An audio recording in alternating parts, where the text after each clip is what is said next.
warahmatullahi wabarakatuh. Selamat malam teman-teman semuanya. Selamat datang di mini workshop keempat bimbingan belajar gratis.id dengan tema Gramma, Gerund, and Modals. Dengan saya Isna yang akan membawakan materi tentang modals dan juga partner saya Kak Aulia yang akan membawakan materi tentang Gerund. Nah, pada kesempatan kali ini saya akan memberikan tips atau cara mudah untuk menggunakan modal. Mungkin kalian semua udah nggak asing lagi ya dengan kata modal, karena dalam keseharian kita selalu menggunakan seperti can you help me, bisakah kamu membantuku, or something like that. Tapi faktanya nih teman-teman, walaupun modal udah sering banget diucapkan, masih ada saja yang salah atau keliru dalam penggunaannya. Oleh karena itu, saya akan membagikan mudah dalam menggunakan modal. Oke, so before we jump to the point, apa sih modal itu? Modal adalah words that express different kinds of things. Modal adalah kata yang digunakan untuk mengekspresikan sesuatu yang berbeda tergantung situasinya. Misalnya, for instance, they might express ability, possibility, permission, suggestion, obligation, etc. Nah, kata yang digunakan, beberapa kata yang digunakan pada modal yaitu diantaranya, karena sinyalnya nggak stabil, jadi aku off cam aja ya teman-teman. Nah, beberapa kata yang ada pada modals yaitu yang pertama ada can, could, should, ought to, had better, will, shall, would, must, have to, may, dan juga might. Oke, bagaimana sih cara pengaplikasian dari kata-kata tersebut? Seperti yang saya sebutkan sebelumnya, modal biasa digunakan to express ability, possibility, permission, suggestion, dan juga obligation. Nah, begini cara pengaplikasiannya. Aduh, sorry teman-teman, macet nih. Oke, yang pertama yaitu to express ability atau kemampuan. Nah, kata yang digunakan to express ability yaitu ada modal can dan juga could. Nah, di sini bedanya could ini digunakan untuk polite request atau berbicara dengan lebih sopan. Seperti halnya berbicara kepada guru atau mungkin dosen kita. Nah, contoh kata can yaitu can you do it? Bisakah kamu melakukannya? Nah, sedangkan contoh untuk kata could you do me a favor? Dapatkah kamu melakukan suatu hal untukku? Nah, di sini udah jelas kata could ini lebih sopan ya, teman-teman. Oke, selanjutnya yaitu to express possibility atau kemungkinan. Nah, kata yang digunakan to express possibility di sini ada modal will, shall, dan juga would. Nah, sebenarnya will dan shall ini sama, hanya saja kata shall ini digunakan untuk subjek I dan we saja. Contohnya, shall I leave you alone for now?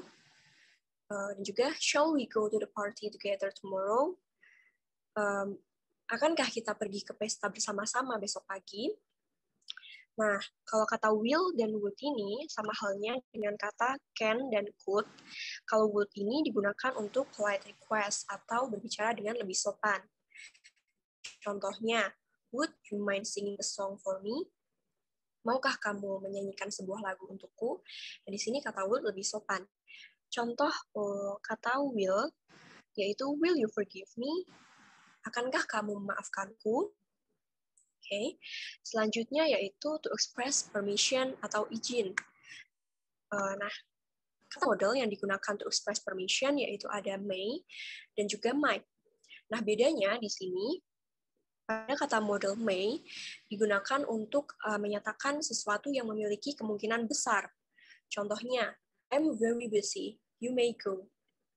Aku sangat sibuk, kamu bisa pergi. Nah, di sini kemungkinan kamu untuk pergi itu besar karena aku sedang sibuk. Contoh lainnya yaitu, may I leave now?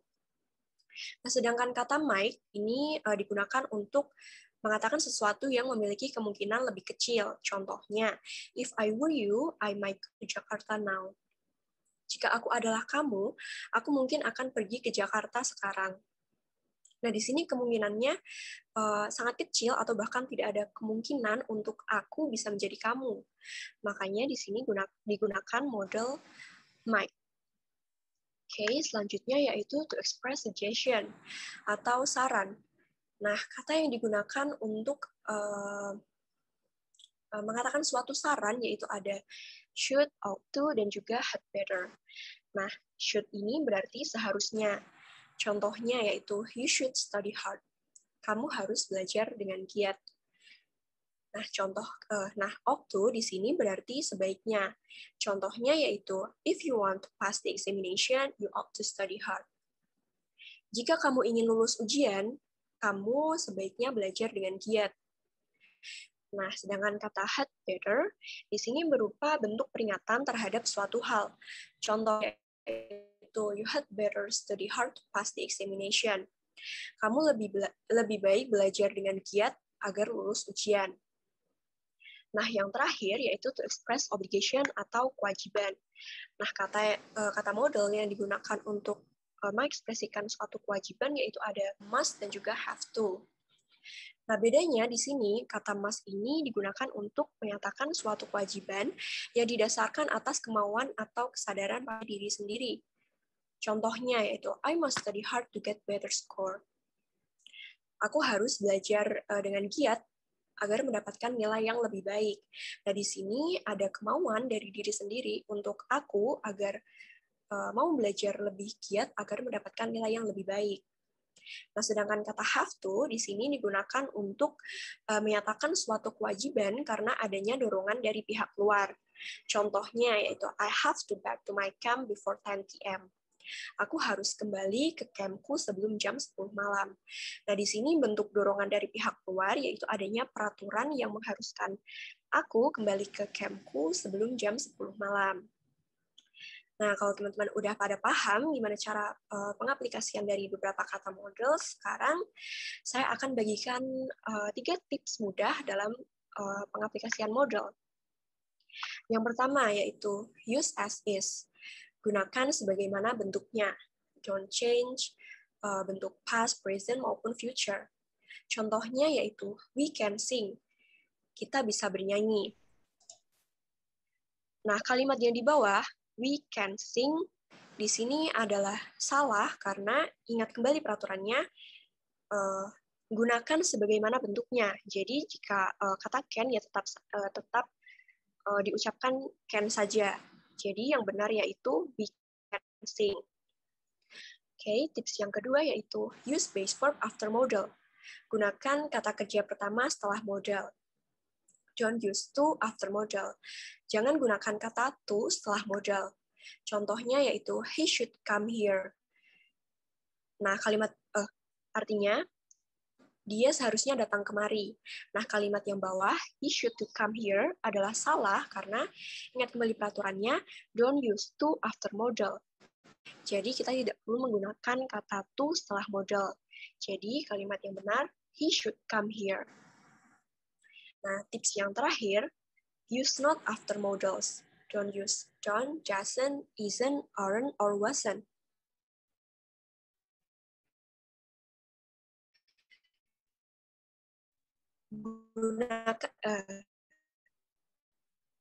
Gunakan not setelah. Di sini ada tidak gunakan have not to or have to not, but kita gunakan don't have to. Nah, contohnya, you should not go. Kamu tidak harus pergi. Nah, kalimat yang bawah, you don't should go, di sini adalah salah karena kita tidak perlu menggunakan kata don't di depan modal. Kita gunakan not setelah modal. Jadi, kalimat yang benar, you should not go. Nah, ini adalah beberapa pengaplikasian not setelah modal, yaitu ada cannot, could not, should not, ought not to, had better not, will not, shall not, would not, must not. Nah, di sini don't have to, ingat, di sini ada pengecualian. Di sini kita gunakan don't have to. Selanjutnya ada might not dan juga might not. Nah, kalau teman-teman udah paham cara pengaplikasian models dan juga udah tahu nih tips-tips yang saya bagikan, nah sekarang kita lanjut exercise. Kita coba kerjain 3 soal yang ada di layar. Nah, ini soalnya gampang banget. Teman-teman bisa ketik jawabannya di kolom chat ya, teman-teman. Yang pertama, I bla bla bla go to school, I'm not getting sick. Aku mungkin akan pergi ke sekolah jika aku tidak sakit.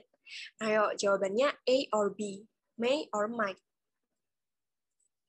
Ya, teman-teman ketik jawabannya di kolom chat. Gampang banget, teman-teman. Ya, jawabannya ya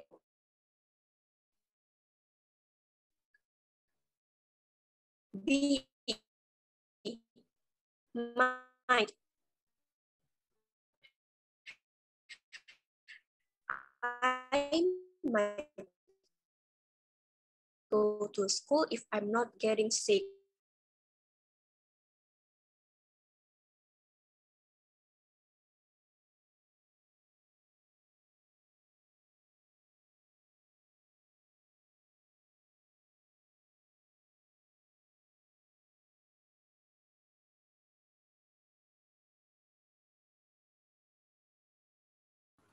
Oke, teman-teman, untuk yang nomor 2 bisa dilanjut. Kira-kira nomor 2 apa ya jawabannya? Boleh dong tulis di kolom chat.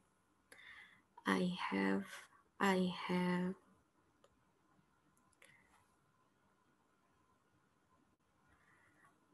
Oh, bentar dulu, teman-teman.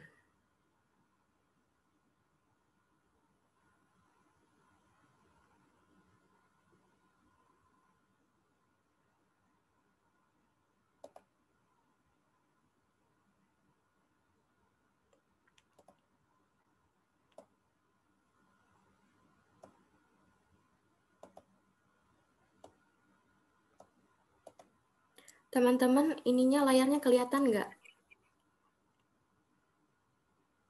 Kelihatan. Kelihatan, Kak. Oke. Udah dijawab belum yang tadi? Ntar dulu. Oke, jadi jawabannya B ya, teman-teman. Nah, untuk yang terakhir nih, kira-kira apa? Yuk, jawabannya boleh tulis di kolom komentar ya, teman-teman, di kolom chat.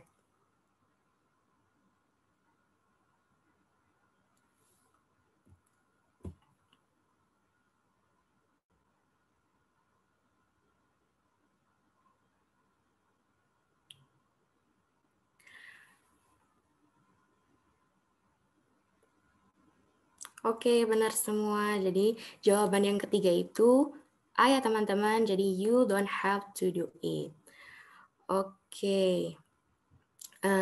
Jadi, sejauh ini udah paham belum teman-teman tentang modals?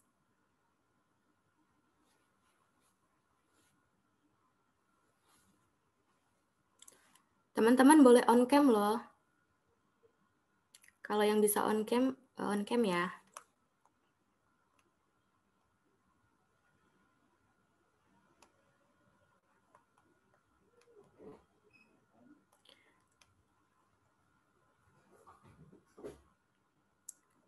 Halo teman-teman, bisa kedengeran nggak suara aku? Kedengeran, Kak. Oke, jadi kita next ya ke materi selanjutnya, yaitu Jaren. Nah, sebelum kita mulai, teman-teman bisa on cam dulu nggak?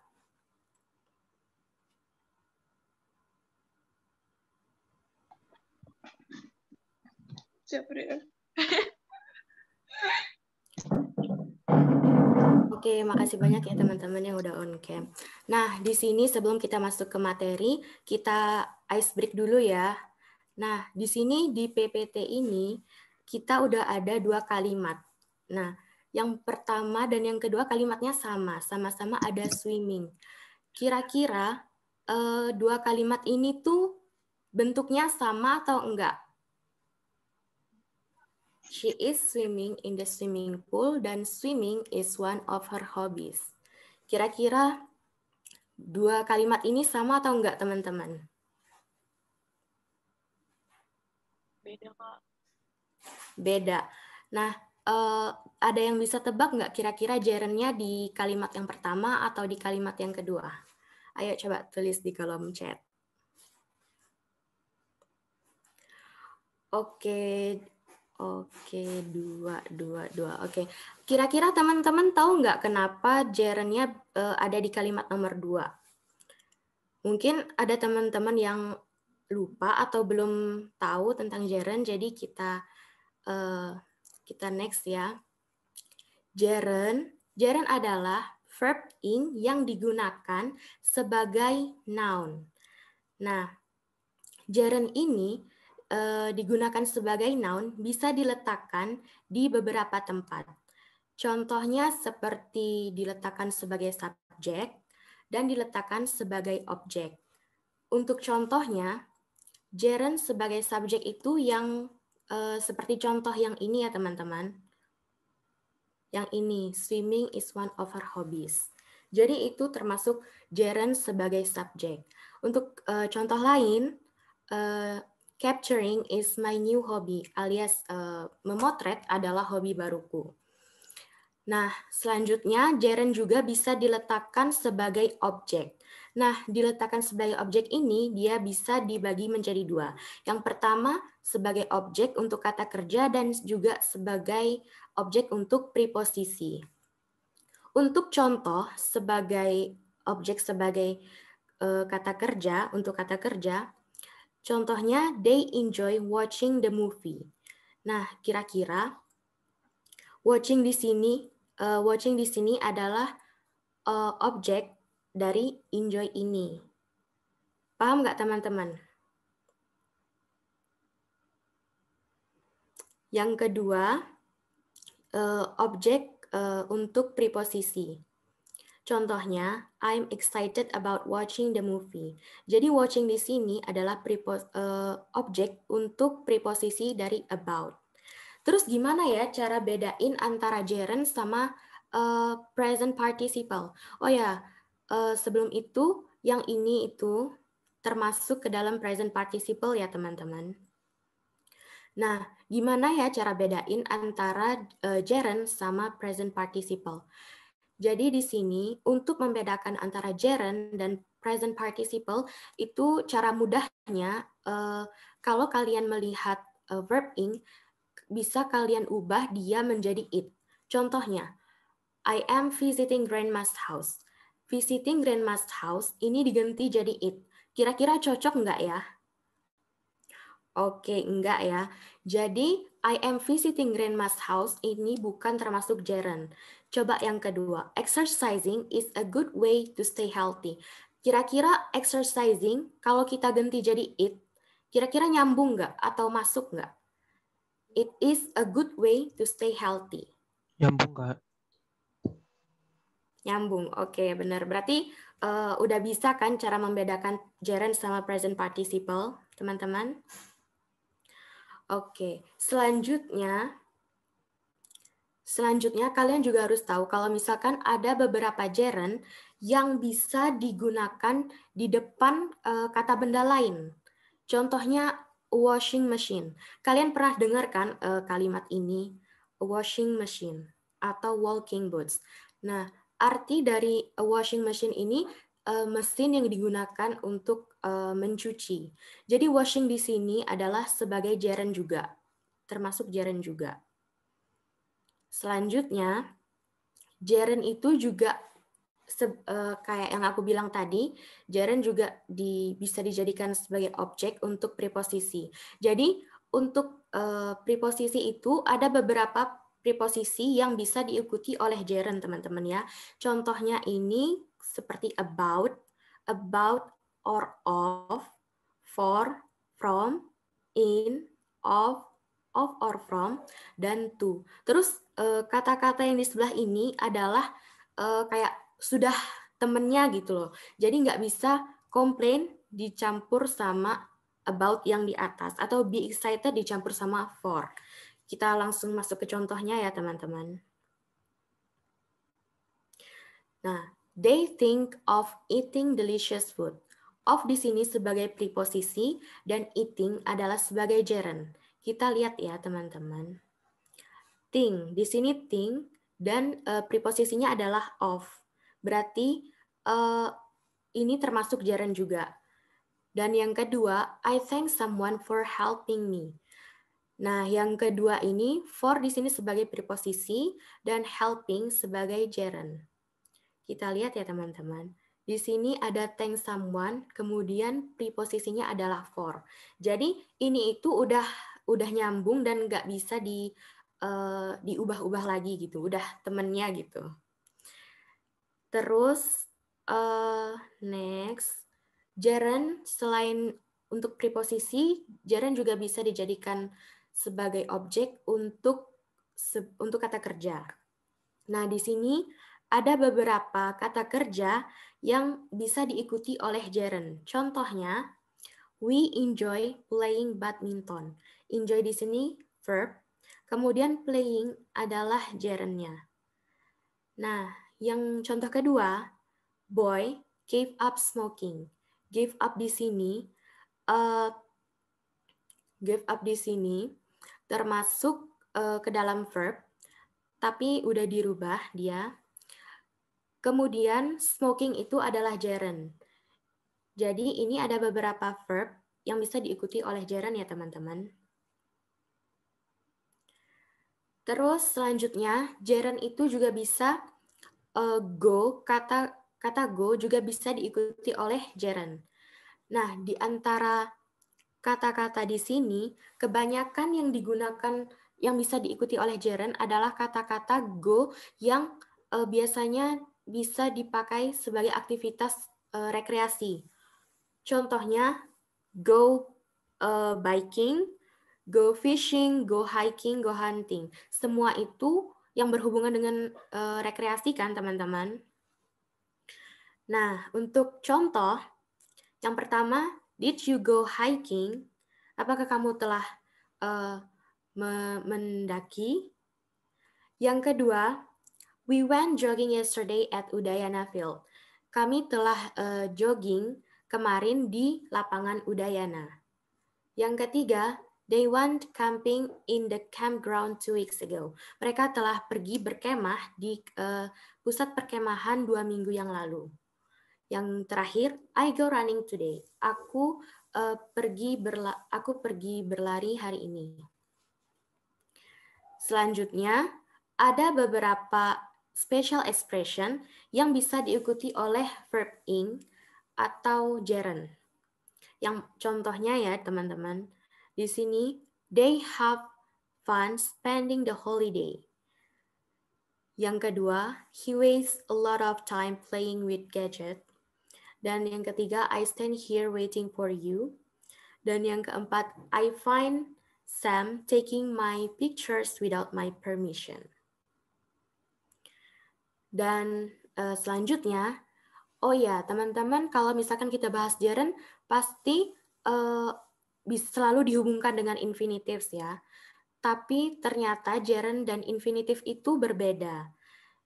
Infinitive itu adalah kata yang dibuat dengan menambahkan to sebelum kata kerja. Terus apa sih bedanya gerund dan infinitive? Kalau gerund itu bisa digunakan sebagai object of preposition, sedangkan untuk infinitive dia tidak bisa. Yang kedua, gerund itu digunakan untuk mengekspresikan suatu kegiatan atau suatu aksi yang real, yang nyata, dan juga sudah dilakukan. Sedangkan infinitive adalah digunakan untuk menyatakan suatu aksi yang masih abstrak dan akan dilaksanakan. Jadi belum dilaksanakan, tapi akan dilaksanakan. Kenapa di sini aku bahas infinitive? Karena ada beberapa kata kerja yang bisa diikuti oleh keduanya. Bisa diikuti oleh gerund dan juga bisa diikuti oleh infinitives. Nah, untuk kata kerjanya dibagi menjadi 2 ya teman-teman. Yang pertama, kata kerja yang bisa digunakan infinitive dan gerund, tapi memiliki tapi tidak memiliki perbedaan.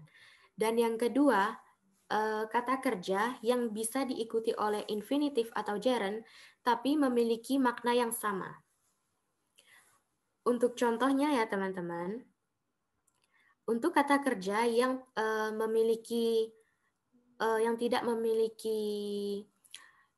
arti yang sama, itu contohnya misalkan begin ya teman-teman. Kalau untuk gerund, ini dia contohnya it began to rain. Sedangkan infinitive, it began raining. Oh maaf teman-teman, ini ada ketukar ya teman-teman. Karena rumusnya infinitive itu harus ada to yang dilanjuti oleh verb. Jadi gerund itu contohnya it began raining. Terus infinitive itu contohnya it began to rain. Nah, sedangkan kata kerja yang memiliki arti berbeda adalah remember. Gerund, untuk contoh dari gerund, I remember visiting Borobudur Temple for the first time. The view was amazing. Jadi di sini, remember di sini termasuk ke dalam verb yang bisa diikuti oleh gerund dan juga infinitive. Tapi mereka memiliki makna yang berbeda. Untuk di sini, remember di sini, jika dia diikuti oleh gerund, maka maknanya adalah untuk mengekspresikan perasaan. Dia itu bagaimana perasaannya ketika mengunjungi Candi Borobudur. Dan yang kedua, remember yang diikuti oleh infinitive, contohnya adalah John always remember to lock the door. Nah, di sini remember itu maknanya adalah sebagai suatu keharusan atau sebuah tanggung jawab. Mengerti teman-teman sampai sini? Selanjutnya, passive gerund. Gerund ini juga bisa menjadi kata-kata atau kalimat pasif. Untuk formulanya atau rumusnya, passive gerund ini adalah being ditambah past participle.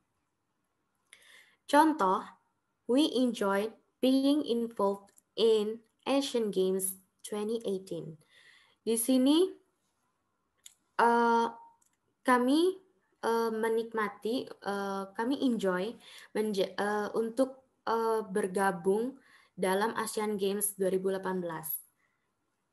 Dan gerund, passive gerund juga bisa diikuti oleh kata need.